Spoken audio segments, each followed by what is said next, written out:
রুটি দিয়ে খাওয়া রোজকার আলুর সবজি একঘেয়েমো লাগলে একবার এভাবে আলুর তরকারি বানিয়ে নিতে পারেন। নমস্কার বন্ধুরা, টেস্টি ডিশেস বাই রুমা চ্যানেলে আপনাদের সকলকে স্বাগত জানাই।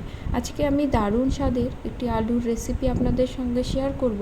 ঘরে থাকা জিনিস দিয়েই দারুণ টেস্টি এই আলুর তরকারিটি ভাত, রুটি, পরোটা, লুচি সব কিছুর সঙ্গেই ভালো লাগে।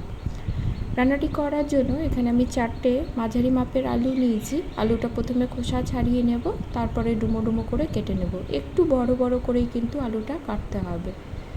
আর নেব টমেটো। এখানে আমার চেরি টমেটো ছিল, এখানে আমি 4টে চেরি টমেটো 2 টুকরো করে কেটে নিয়েছি। আর নিয়েছি কাঁচা লঙ্কা, কাঁচা লঙ্কাগুলোও চিড়ে নেব। আলুগুলো বানিয়ে নিয়ে প্রথমে ভালো করে ধুয়ে নিয়ে জল ঝরিয়ে নেব। এবার রান্নাটা করার জন্য কড়া বসিয়ে দিয়ে দেবো সর্ষের তেল। রান্নাটি অবশ্যই সর্ষের তেলে করার চেষ্টা করবেন। সর্ষের তেলে আলুর তরকারি খেতে কিন্তু দারুণ হয়। তেলটা গরম হলে ফোড়নে দেব কালো জিরে আর দিয়ে দেব 2টো কাঁচা লঙ্কা। ফোড়নটা একটু সাঁতলে নেব, একটু সুগন্ধ বেরোলে জল ঝরিয়ে রাখা আলুটা দিয়ে দেব।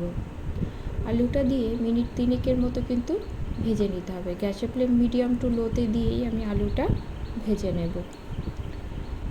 মিনিট 3 হয়ে গেছে, দেখুন আলুর কালারটাও কিন্তু পাল্টে গেছে। এবার এতে যোগ করব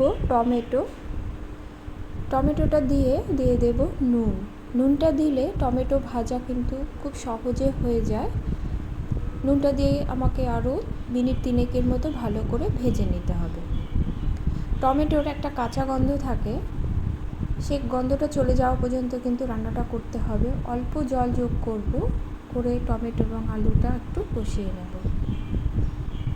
আমি ঢাকা দিয়ে দেব, এতে টমেটো এবং আলুটা কিন্তু খুব সহজেই মজে আসবে। ঢাকা খুলে দেখে নেব, দেখুন টমেটোটা কিন্তু সেদ্ধ হয়ে গেছে।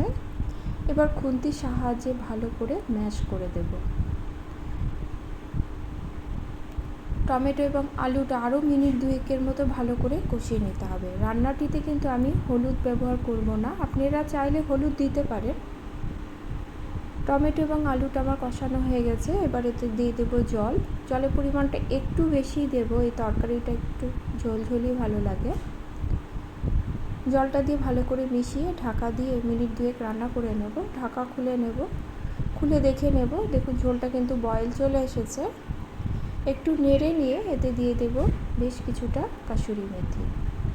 কাসুরি মেথিটা যদি আপনারা একটু শুকনো খোলায় তেলে নিতে পারেন, সেক্ষেত্রে সুগন্ধটা কিন্তু খুব ভালো আসে। এবং দেবার সময় অবশ্যই হাত দিয়ে একটু ক্রাশ করে দেবেন। ঝালের জন্য আরও 2টো কাঁচা লঙ্কা চিড়ে যোগ করব এবং ঢাকা দিয়ে রান্না করে নেব। ঝালটা আপনারা আপনাদের টেস্ট অনুসারে যোগ করবেন। মিনিট 5 মতো রান্না হয়ে গেছে। ঢাকা খুলে দেখে নেব, দেখুন আলুটা কিন্তু আমার সেদ্ধ হয়ে গেছে এবং জলটা কিন্তু অনেকটাই রয়েছে। আমি এবার গ্যাসের ফ্লেমটা বাড়িয়ে দেব আর বেশ কিছুটা আলু একটি বাটির মধ্যে তুলে ম্যাশ করে দেব। এতে ঝোলের গ্রেভিটা কিন্তু খুব ভালো আসবে।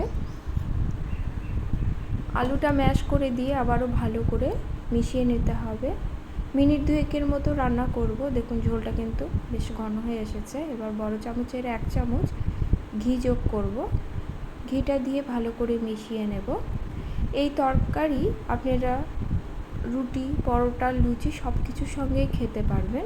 রেসিপিটি ভালো লাগলে লাইক কমেন্ট করবেন এবং সাবস্ক্রাইব করে পাশে থাকবেন, এই অনুরোধে রাখছি। আমার আলুর তরকারিটি কিন্তু হয়ে গেছে, দেখুন কত সুন্দর কালারটা এসেছে আর একটা সুগন্ধ কিন্তু আপনার রান্নাঘরে বিরাজ করবে। আজ তাহলে এ পর্যন্তই। সকলে ভালো থাকবেন। ধন্যবাদ সকলকে।